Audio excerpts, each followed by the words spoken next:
آخر أخبار اختفاء التلميذة مروى بوغشيش بتاريخ اليوم الجمعة 30 من ماي 2025، ومنذ يوم الخميس الماضي 22 من ماي ولليوم 8 على التوالي. وإلى حد الآن ليس هنالك أي معلومات جديدة تفيد بالعثور على التلميذة مروى بوغشيش، وللعلم كل من يعرفها يشهد لها بأنها على مستوى عالي في الأخلاق وتفوقها في الدراسة. وهذه هي الأخبار الصحيحة من المصدر الرسمي. للمزيد من التفاصيل أرجو منكم متابعة هذا الفيديو للآخر لمعرفة حقيقة وتفاصيل الفيديو المتداول. السلام عليكم ورحمة الله وبركاته. أهلا وسهلا بكم جميعا في فيديو جديد، معكم توتو اف ام. في البداية فلنصلي على الحبيب المصطفى رسول الله عليه أفضل الصلاة والسلام.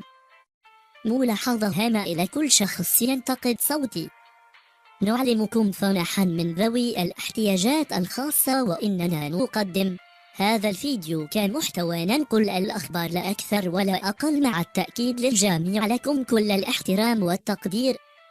تفاصيل الفيديو: منذ يوم الخميس الماضي 22 من ماي ولليوم 8 على التوالي هنالك استنفار أمني كبير وفزع من أهالي بقسنطينة للبحث عن التلميذة المفقودة مروى بوغشيش، وإلى حد الآن ليس هناك أي معلومات تفيد بالعثور عليها.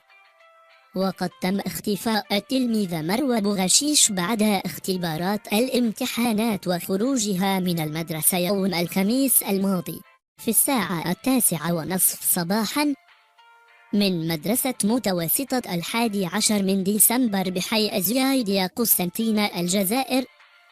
وقد وثقت كاميرا المراقبة القريبة من المدرسة آخر ظهور لها كانت برفقة صديقتها، ثم تفارقا في مكان العمارات والفلات، ومنذ ذلك الوقت تم اختطاف واختفاء التلميذة مروى بوغشيش.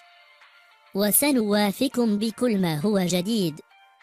أرجو منكم متابعة قناة توتو على اليوتيوب، ولا تنسوا الإعجاب بالفيديو والاشتراك في القناة حتى يصلكم كل فيديو جديد مع التفاصيل. شكرا.